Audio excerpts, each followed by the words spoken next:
I'll be right back. I'm going downstairs. Can you hear me? Yes. She is so weird. She is so weird. This is for you when you're editing. You are so weird, but I love you. I can hear you singing. You're in my ear.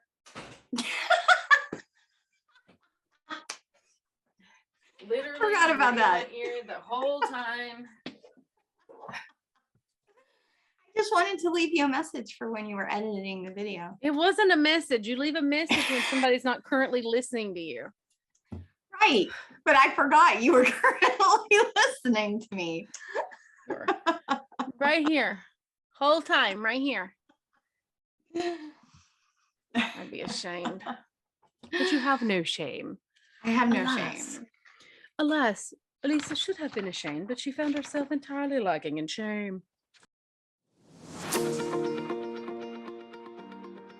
I'm Christy Jordan.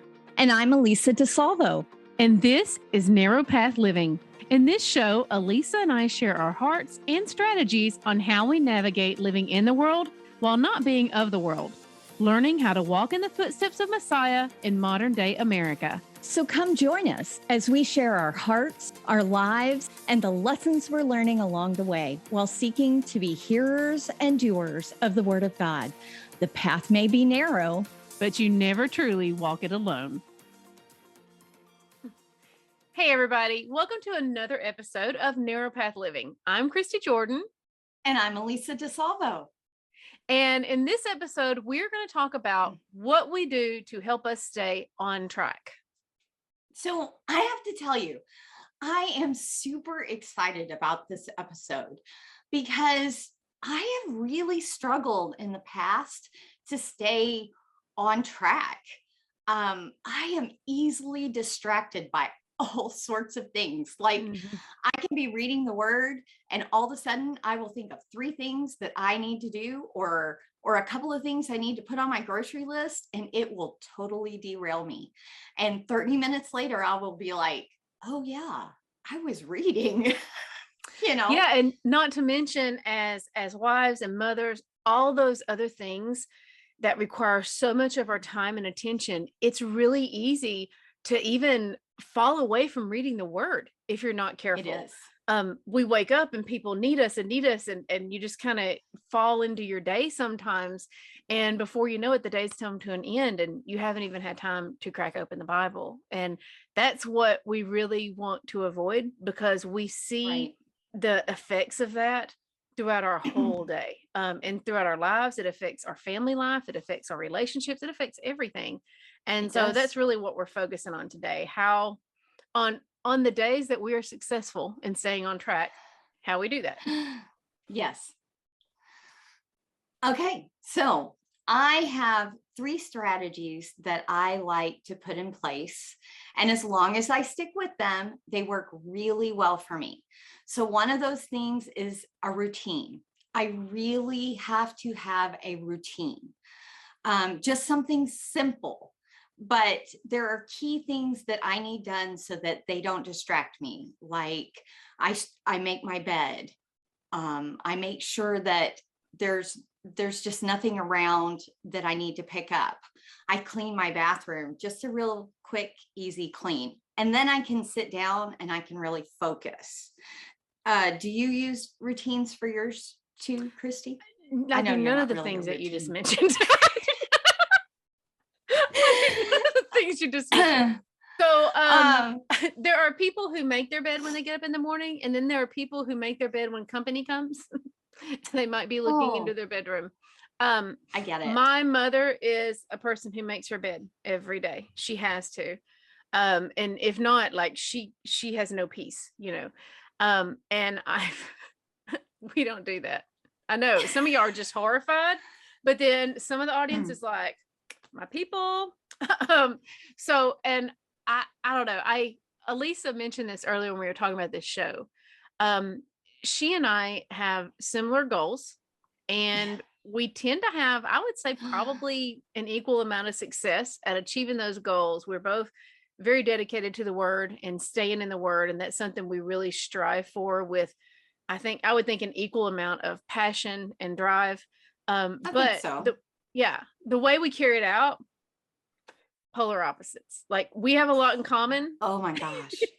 But when it comes to this, polar opposites. Now, I do routine, I think, always works best for everyone, but that's going to look different for some people. So where Elisa is getting up and she's going hauling buckets of water from the creek and washing the washing board and everything. My thing is, I get up before everyone else. I get up very early because I need a quiet house. So I can just kind of focus. I don't like, I hate it when the day starts without me. And let me explain that a little more because it doesn't make a lot of sense. But I like to get up and I start the day on my own terms. So if I have to be somewhere, say at 8:00, it's not strange for me to get up at 3:00 so that I can have a nice slow morning. I start the day on my terms. I have time to drink my coffee. I have time to visit with the Father. I have time to read my Bible. I have time to talk it out with the Father, what I read. And then I'm not rushing. On the days that I were to get up and immediately have to start getting ready to go somewhere, I feel like the day has started without me and I'm playing catch up all day long. And I didn't get to start with the Father. And I have found that this world is a difficult place for believers, for anybody. It's a hard world to live in, and the world is going to get its licks in. So I want the Father to have time with me first. I want to spend my time with him, and he gets that armor on. He strengthens me, builds me up and prepares me. And I find my identity in him before I start the rest of my day. And that helps me keep my head on straight and keep my perspective. But as far as, having made up my bed and cleaned the bathroom and everything, my morning routine consists of pouring the coffee in the cup, going and sitting down at my chair. I just want you to know that I'm fairly certain that 3 a.m. does not exist. At least it doesn't in my world. 3 a.m. does not exist. And I get up at 6, which is the best part of the day. I get to eat all the worms. Waking up with Folgers in your cup. I can't help it. I'm sorry. I think I'm a little bit of a type A personality. I'm not wholly a type A personality, but I think I have some of those traits. And I was raised with the idea of we work first and then we do all of the other things. So it has been a really difficult thing for me to not work first and then sit down and spend time with the Father, because I realize it's flipped, but in my head, the most important thing was always getting the work done so that I could do the things that I wanted to do. But that struggle kind of reminds me a lot of Sabbath. You think about it.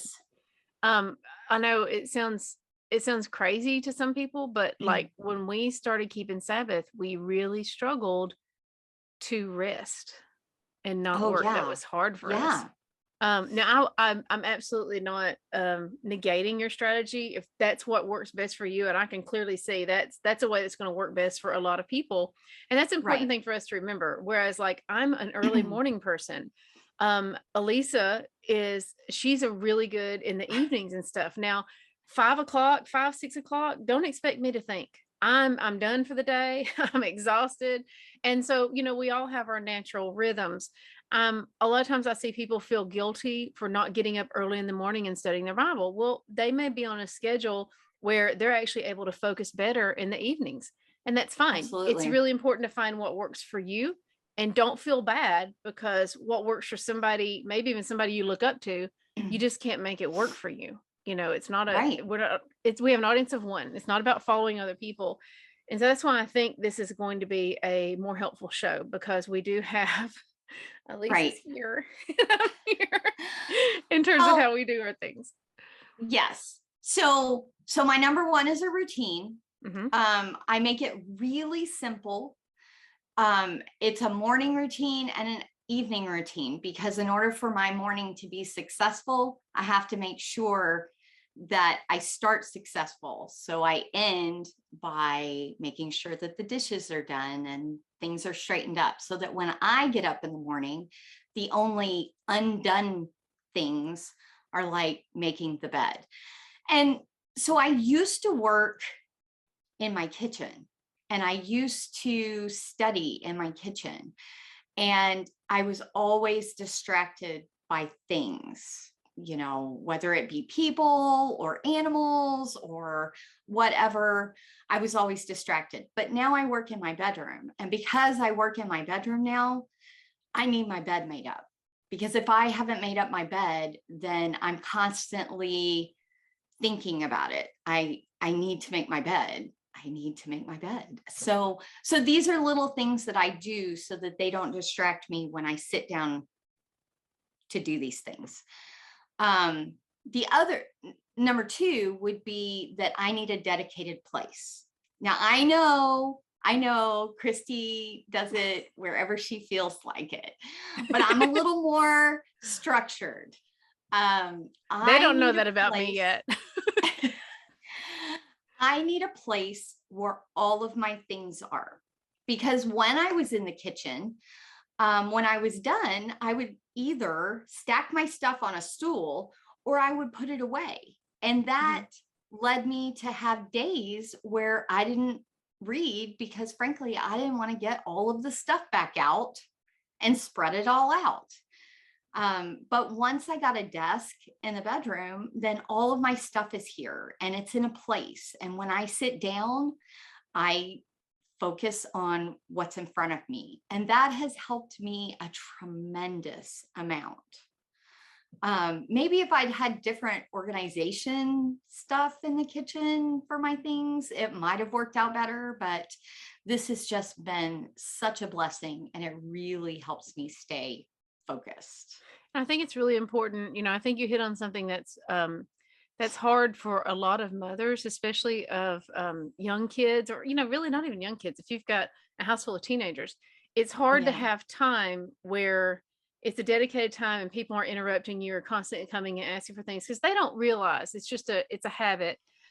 So I think it's really important in those cases to either try to find a dedicated place for you, be willing to be flexible. Kitchen, your bedroom, maybe if you have a really big closet, maybe the garage, front porch, something.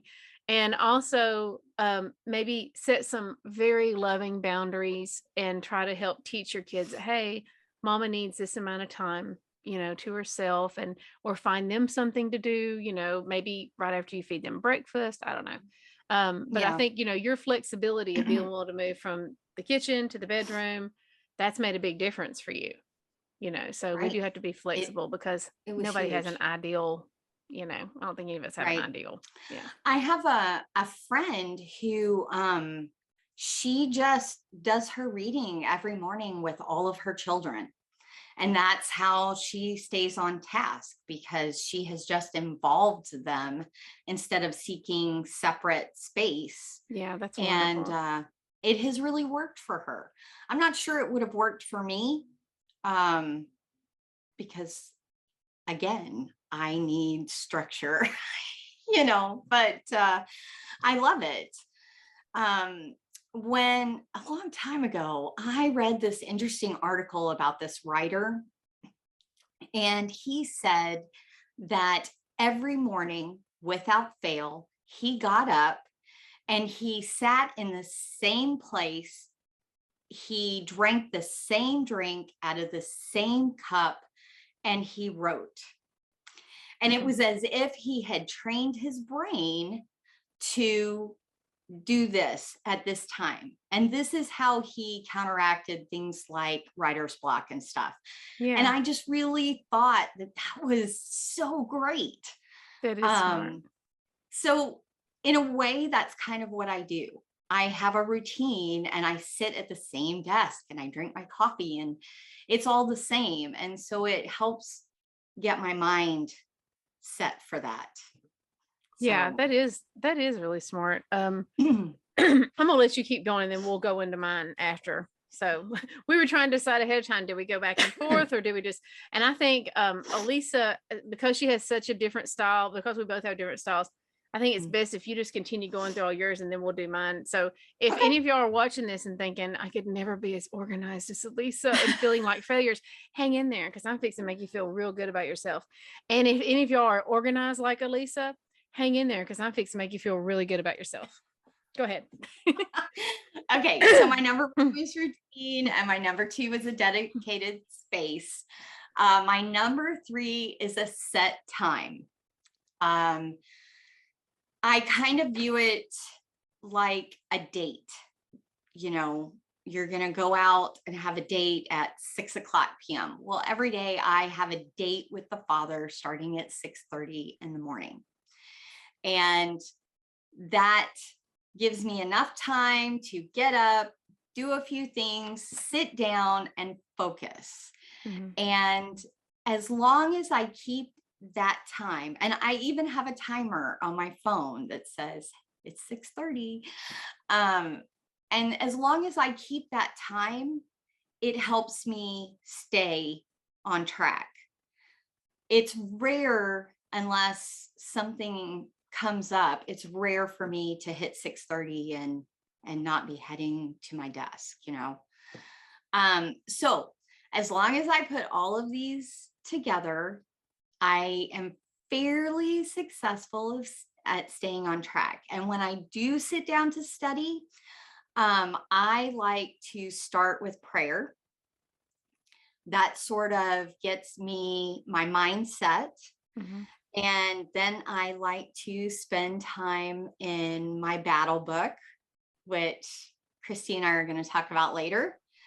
And then I do my daily reading. And then throughout the day, I try to think about what I read. That way I can meditate on it and maybe find ways to incorporate whatever it is in my life. So these are my strategies. I realized sorry, go ahead. I was just going to say, I realized that they kind of feel rigid. No, I don't think so. I think they feel like sure things. You know what I mean? They feel like really successful strategies. I don't feel like they feel rigid at all. And the thing is, you can tell if they feel rigid to you, it's because that's the level of importance in your life. And that's what I was going to say. The key is you make a date with the Father and you don't stand him up. You are faithful every day to him. So I don't think it sounds rigid at all. I think it sounds like this is your priority, you know? So it is. Yeah. So I just want to do a little flash. This is Elisa's notes. And let me show you my notes. Yes, but Christy will talk twice as much as I did. This is my notes. So I do have a very different learning style. Now, most of you have probably caught on by now. I am ADHD, which I do not consider a disorder. That's ridiculous. I just have a different learning style. And what works for someone else doesn't work as well for me. I got to clear my throat. So I do tend to have a routine, but my routine is a little more flexible. I do have time with the Father first thing in the morning. That's the most important thing to me. But some mornings I may sit in my chair in the den. Some mornings I may sit on the front porch. Some mornings I may be on the back porch. Some mornings I may go get my Bible and come back to bed and read it there. Some mornings I may come up here in the studio. I never know. I just wait and see, where do I feel like being that particular morning? And that's how I decide. I do have a little box that I keep my Bible, my journal, my pens and highlighters, and my battle book in. So I can pick that up and take it places easily. Set location for my stuff. That would be the box. For me, rising early is key. That's really important. Some days I'm not going to tell y'all that I'm successful at doing this every day. Some days I get up and I struggle to get in the word. Me too. There may be, in some of those days, I just feel like I need the Father more, and I may actually not get in the word that morning. I just spend time with him, maybe digesting what I've been reading in the Word, going over some of the questions and the things I'm processing out, working through some of the things that I'm working on. I spend a lot of time talking with him about the fellowship group, and different things with that. So it just depends. For me, time in the Word every day is absolutely essential, but some days I spend more time with him and not in the Word. And I'm not saying that's a good thing for anybody, but someday, we do what we need. And sometimes I just need more of him. agree. I agree. So I think that's okay. But I do like to I've got to get my throat. I'm sorry about y'all. I do like to go over the daily readings. I tend to try to go over them. I skim over them before bed at night to make sure that there's not a problem in the notes, to make sure the links are correct, everything. I'm skimming over them. And so I'm kind of processing a little in my head at night. And I've read the Bible several times at this point. So I'm learning in layers and I'm learning new things, and I'm always trying to find more meat to pick off of those bones. And then I really enjoy reading through some of the discussion in the fellowship group as well. Oh, yeah. I've gleaned a lot from that. Let's see. I do spend a lot of time with my battle book every day.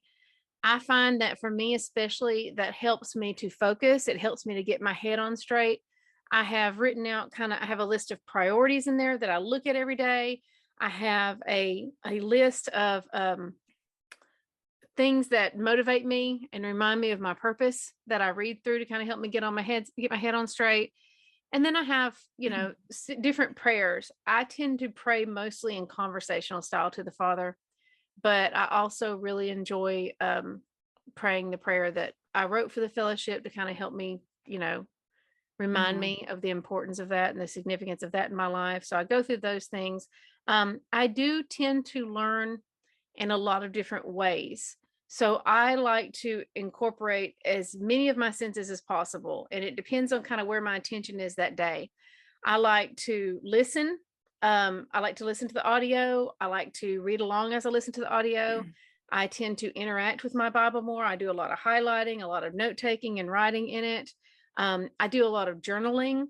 A big part of the learning process for me personally is I'm a writer. So I will read passage in the Bible, and then I have to sit and I write about it. And that's kind of how I process it. I write out my thoughts, I write out questions, and that just kind of begins my conversation on that with the Father. I do have to give myself kind of these daily pep talks. I have to remind myself who I am in Him every morning, because it is very easy for me to forget that. I am prone to depression. Sometimes, some seasons are a little harder than others. And so that's another reason why it's so important for me to firmly remind myself of my identity in Him every single morning, because that He is my hope. He is my purpose. He is my joy. He is my everything. And the days that I don't start with Him are always the days that I forget that and I stumble. But when I start with Him, He holds me throughout the day. He kind of keeps me together there. One of the things Elisa talks about, getting up and cleaning her house and everything. I do like to, I like to listen to the Bible when I'm like loading dishes, cleaning the kitchen, things like that. I like to listen to the Bible then, or sometimes a lot of times that's another prayer time for me. That's where I'm kind of having these conversations and asking the Father these questions and trying to digest and chew some of the things, Father, I wonder what would have happened here. And I wonder what it felt like for Moses when he was doing this. And, I go through these conversations. I'm always trying to immerse myself in the Word. So I do that a lot. But another thing I do that actually helps me study so much, especially if I'm reading or writing, is I have a standing desk now, and I can raise it up, and I have an exercising bicycle that I put underneath the desk. And so I sit there and I ride the bicycle while I read, and it gives my brain kind of something passive to do, so that my focus, I know this may not make sense to some of y'all, but it helps me really hyper focus on reading or writing at the time. And I was telling Elisa, it was day before yesterday, I was reading and I was getting really into it and I was writing notes, and it was just so fascinating. And when I got done, I stood up and I thought, oh, why is my, like my rear end's numb here? Why are my legs so tired? I realized I'd rode the bicycle for over 2 hours. Because I I just, just you forget. I cannot do that. I just cannot do that. If I'm riding the bicycle, I am complaining in my head about, oh, I can't wait to get off. It's a read. great thing to be able to not pay attention to it. But that's, a lot of people, like when I was younger, it was easier for me to study if I was playing music in the background. Both of my kids study better. I call them kids. They're 22 and 17. But both of my older children, they study better listening to music. Now I do tend to sing a lot when I'm studying. I don't even realize I'm doing that, but I have to have something else to do to help me focus on that. And it also, let's see, I think that was about all I had on mine. But doing multiple things involving multiple senses actually helps me focus more and retain more.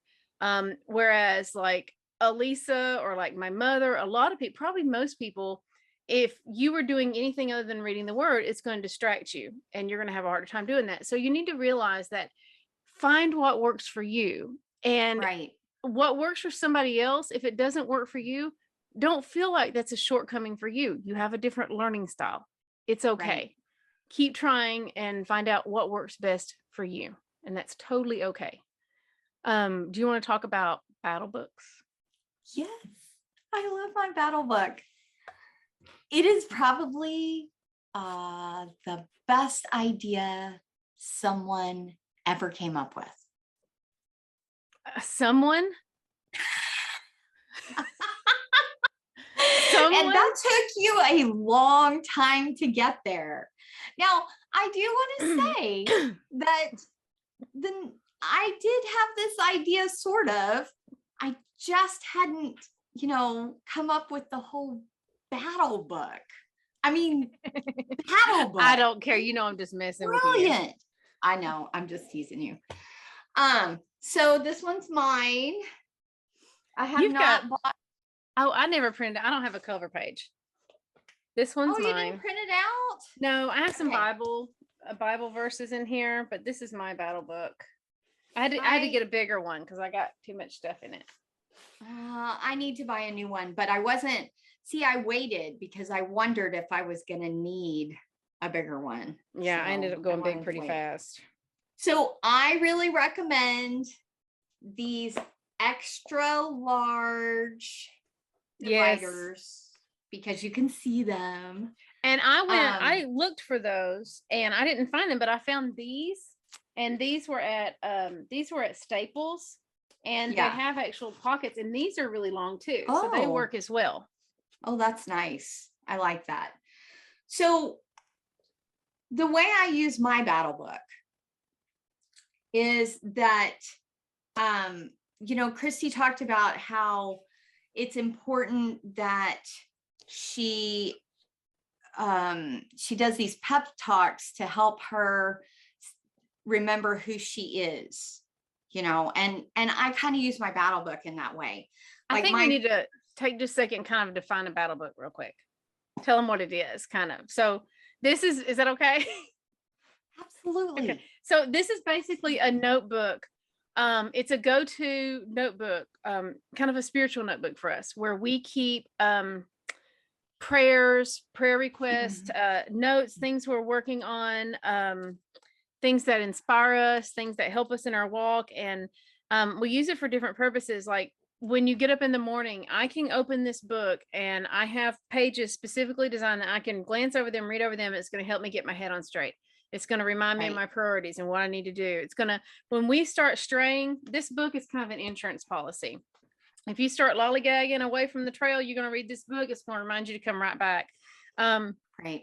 And then, well, you can go on from there. I think that makes a little sense. And then we'll get into what each of us has in our book, because we have different sections. Also, it helps you, like, for me, sometimes I need to be reminded to keep my mouth shut.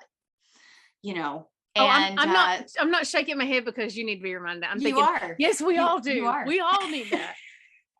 So it's okay. So I have a section with all the scriptures about, you know, keeping your mouth shut, watching your tongue, those kinds of things. But so I have a daily section, and in my daily section, this is just where my battle plan is. I have a battle plan, and then I have a prayer that is about the day. And then I do, and this is just where I tell myself, I choose to follow the Father today. Today I am asking, how can I serve you? How can I serve your people? And I have some scriptures with that. And that helps me stay focused and kind of get into my routine and get my mind set straight. And then I have some prayers, and I have some motivation and some scriptures, and just some stuff that speaks to me. But I use mine. I have the daily stuff, and then I have for times that are tough. You know, we all know the things that we struggle with. I sometimes struggle to take my thoughts captive. If I am not focusing on the right thing, my mind just goes off, which is why it's important for me to get things done so that when I sit down, I can focus, because my brain works all the time on things. And so when I cannot keep my thoughts captive, I have a section for that, and I can go and look at it and read scripture and really rein all that in, you know. And a lot of people they're gonna say, oh, well, you give us the pages that you have in your battle book and stuff. This is a really personal thing. Not that, you know, it's anything that's like embarrassing or anything, but when you need to think about what you struggle with, go look up verses that encourage you, that help you through that. You know, Elisa and I each wrote out a very personal prayer to the Father that just helps us. And, you know, I'm more of a freestyle prayer, you know, myself. Me too. But sometimes if I read over this, it kind of helps put me in the right mindset. And some days we need it. Some days we're going to have days where we're stronger than others. And so a battle book is really something to help remind you of where your strength comes from on those days when you may be a little weaker.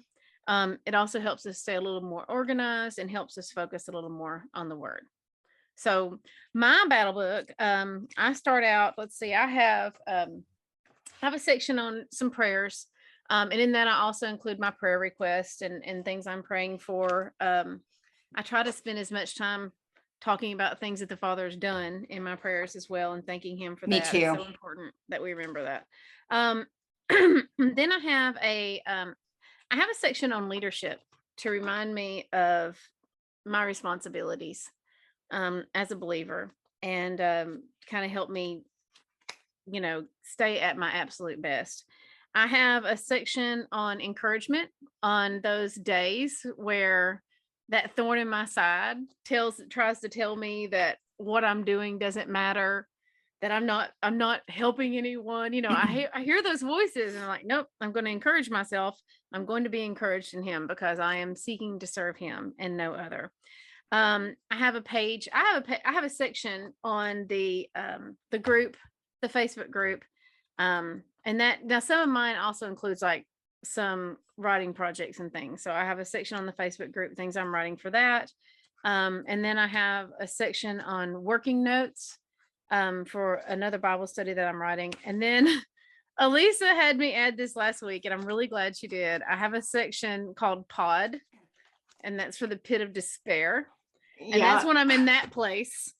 And I save like every now and then somebody will post something in the comments in the Facebook group or something that's just really encouraging, or they'll talk about how much the Bible study means to them, and how much they've learned, and how they never thought they'd love the word as much as that, and things like that. And that means so much to me because I mean that I can't imagine a greater goal, because when you get somebody in the word, you're bringing them to the Father, and helping deepen that relationship. So when I see some things like that, sometimes I'll copy and paste them, and I will actually paste them on a piece of paper, and I'll print out the piece of paper and put in here, because I need to read those sometimes. I need to remind myself, and hey, we're all making a difference.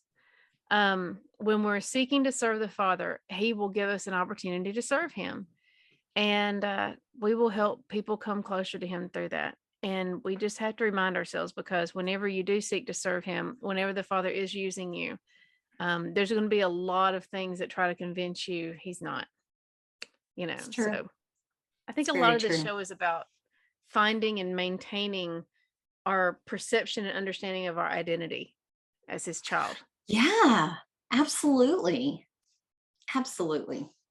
So these are ours. I keep mine. It's also nice because I can grab this, pretty much all of my, the things that I need to work on, for my morning devotion time, for my work in writing Bible studies and stuff. This is a grab and go. If I have this in my Bible, I can go live in the woods for a couple of months. Be totally happy. And indoor plumbing. I'm happy living in the woods. I would kind of like that. I'm good. Just wait. Sukkot. I'm gonna shut off your indoor plumbing. That's Sukkot. You're funny. I truly love my battle book. I wasn't really sure that I would use it, when I started it. Sometimes, we put these things together and then it's just not something that we use, but I am so grateful for it. She just didn't trust me. Really does. She did not trust me. She did not trust me, but we have found more and more uses for these books as well. Yeah, absolutely. We both started out with little bitty notebooks, and it just keeps growing and growing and growing. And we'll find, like, so I wrote my personal kind of prayer and statement of faith out, and then I gave her a copy, and she wrote one out the next day, and she gave me a copy. So we have those in there as well. It's something, it would be really neat to do if you have like a Bible study group or something, and y'all wanted to work on it together. Oh, that would be something neat to do. So what all kind of things would they put in that? Like maybe a prayer section, prayer request, special Bible verses that mean a lot to you, make some special sections for encouragement, seeking wisdom, different things like that. Things that you struggle with. I really feel like having a section with something that you struggle with just really helps you not dwell there. Sometimes we dwell there. And if we have a section for that, we could go right there. So, and I even, last week, I don't know if I shared this one with you. I think I did. I wrote a letter to the Father. I needed to write a letter to the Father. And so I wrote a letter to him, just kind of where I was in my head that day. And I dated it and I put it in there. And it will, it kind of helps you to see, oh, I was really struggling with this on this date. And wow, he's delivered me from that. It's so important. Yeah. It's so important that we spend time, telling of his goodness, telling ourselves, reminding ourselves, telling others, telling our family members. A lot of times we tend to approach him with a wish list, and we treat him like a genie in a lamp. And we should spend even more time telling of his goodness, and his faithfulness to us. And so that would be a very important piece of armor to have in your battle book.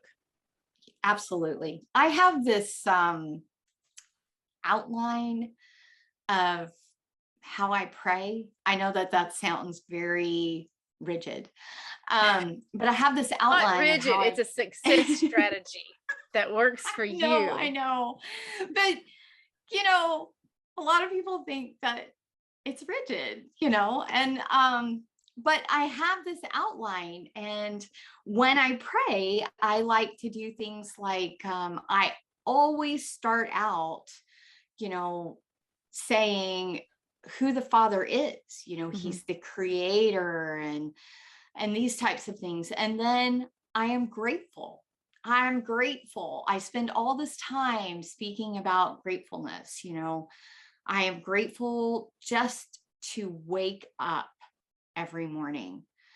And Amen. and then I repent. And then I get to the section where I pray for others. And sometimes it's a little long, and sometimes I do a shortened version, but But it having helps that, me.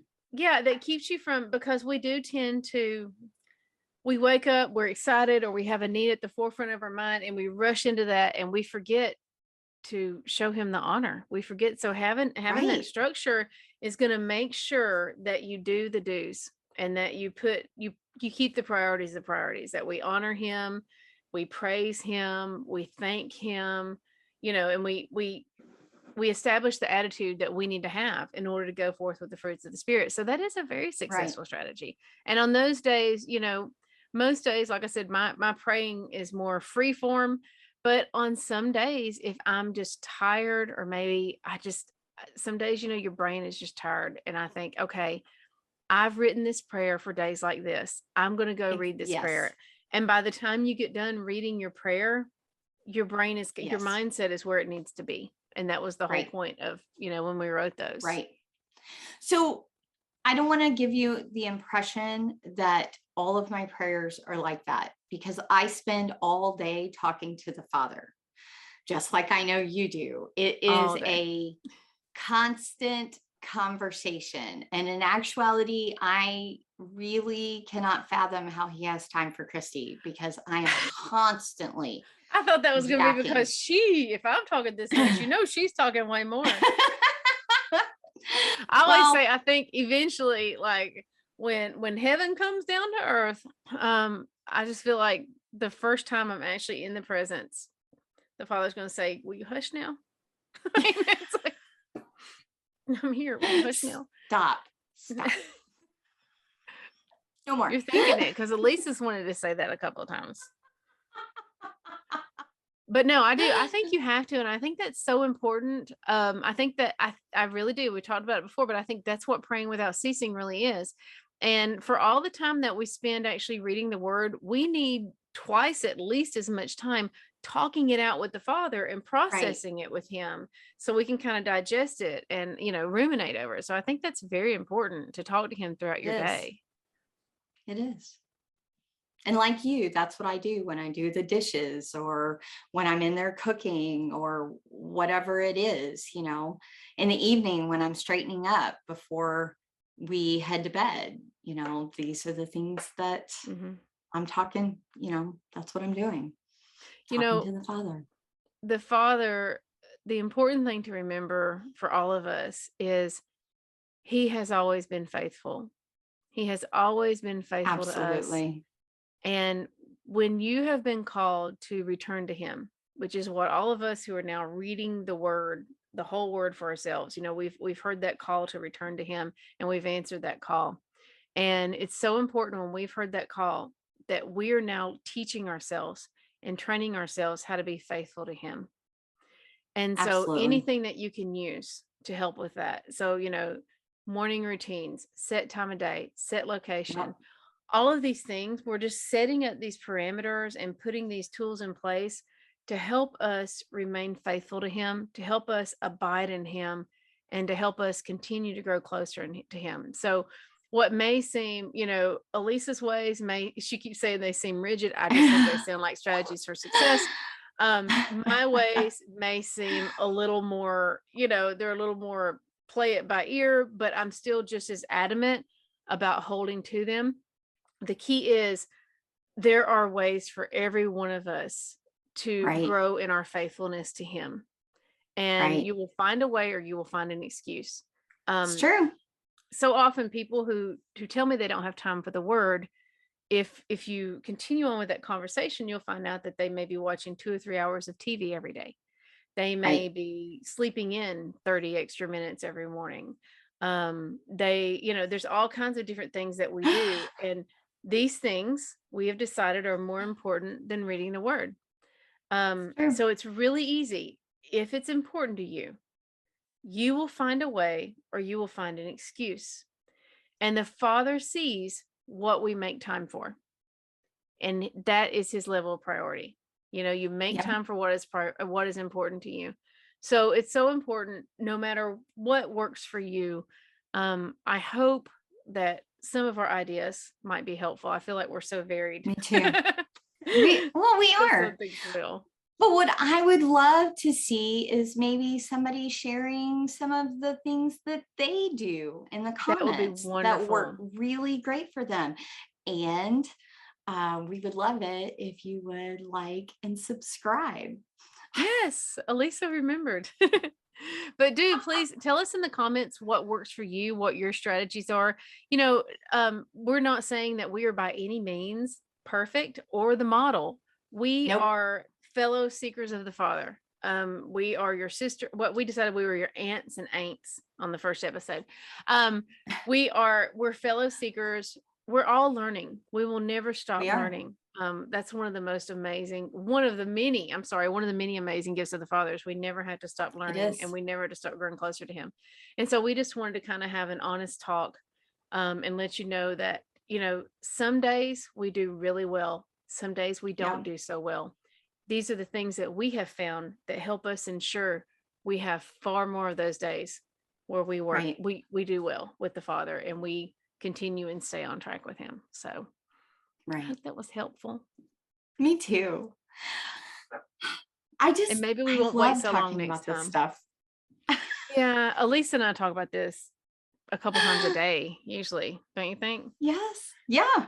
Yeah. And we're always, I found something else to add to the battle book. I found something else. So that's why this is a fun activity. If you've got friends, this is something fun for y'all to kind of build your battle books together because you can help play off each other and inspire each other to add more things to it.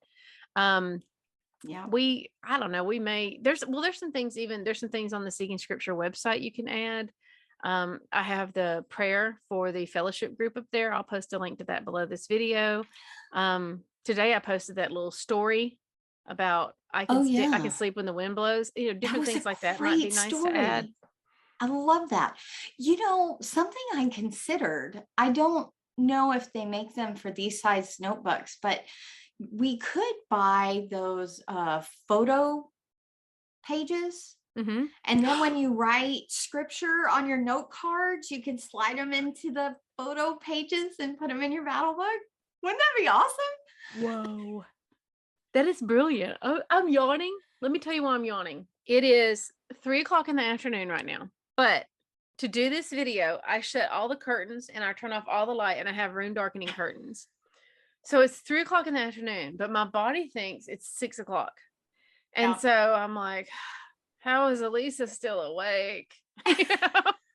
Because I got up at 6. I need more sunshine today. But no, that is a brilliant idea. And there's a funny story about that. I've been writing Bible verses on index cards for a couple of years now.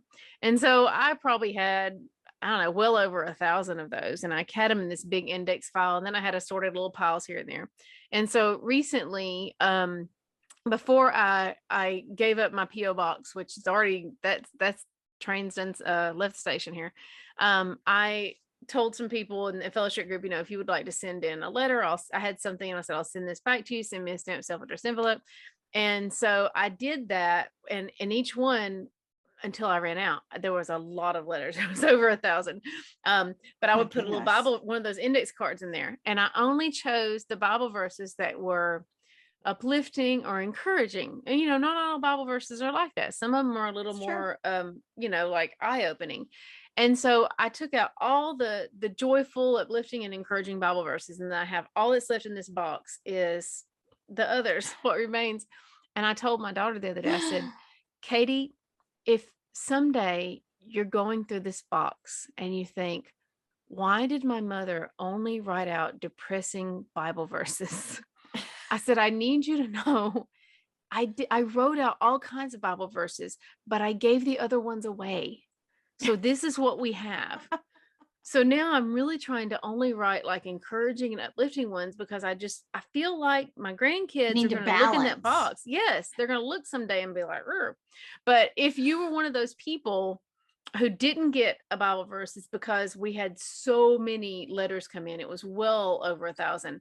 And so we ran out, and I was trying to write Bible verses each day, but y'all got ahead of me. I just couldn't keep up with it. So I did include a little Aaronic blessing. And if you have no idea what I'm talking about, I don't have a PO box anymore. So that train's done left station. That ship's done sailed. All right. So you know what? Hmm. I think we're gonna have to go. Yes. Because hopefully we didn't keep y'all too long this week, because I gotta try to get woke up. My computer's gonna die. Oh, I'm so sorry. Well, I still have a little time maybe, but there's just a little bitty bar there. Well, I think we covered the basics. This was more of a too. chatty video. I hope you found some things that were helpful in this. The main takeaway is it's very important that you set some strategies in place so that you help stay on track. We're not going to stay on track by good wishes and hope. We've got to actually line our life up and set some strategies in place to help keep us faithful to him. And we need to abide in him every day. So anyway, I love y'all. I love you Thank too. You for joining us. I love you, Elisa. I love you, Christy. Good night, John Boy. Good night, Mary Ellen. Or is it Sue Ellen? Sue Ellen or Mary? Oh my goodness. Sue Ellen. Sue Ellen. Mary Ellen. No, Sue Ellen is Dallas. Oh. We just went south of that real we fast. Did. We'll see y'all next week. No, not next week. Next time. We'll see y'all next time. I'm going to include more of our gag reel at the end of this one, because I was a little abrupt last time. And y'all hang tight. Be good to yourself. Love the Lord your God with all your heart, all your mind, and all your soul. And we will see you back on Narrow Path Living. Bye-bye. Bye.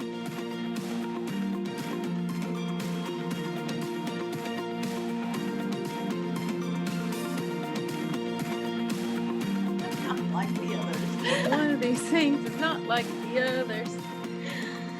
If we're apples and oranges, then I'm a coconut. I think it's been too long since we've done one of these. I would agree.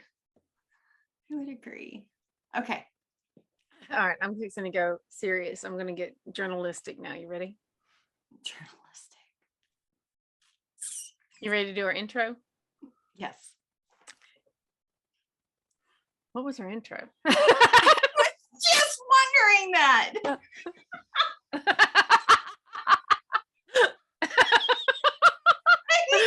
What's our intro and what am I supposed to say? Is it just my name?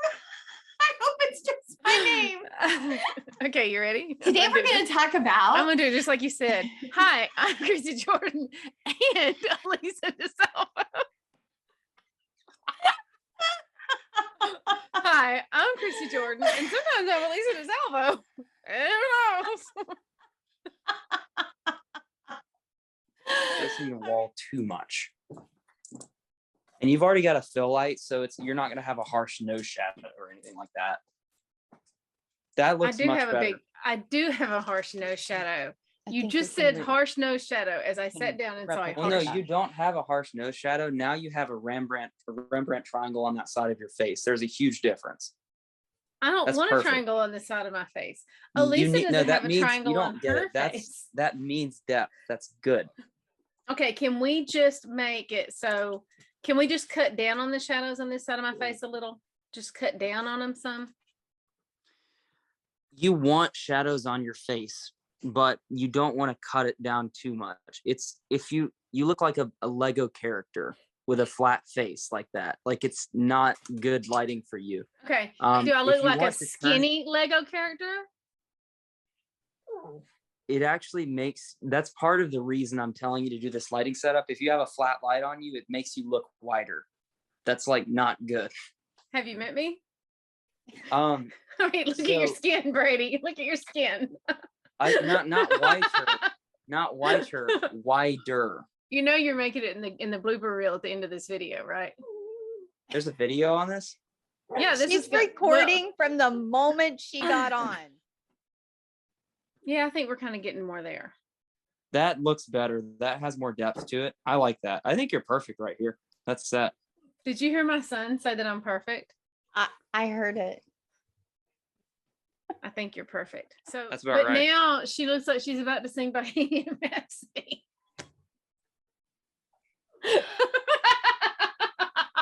You have to twist it. I see a little silhouette of a man. Scaramouche, Scaramouche, can you do the fandango? Thunderbolts and lightning, very, very frightening me. To me. You too.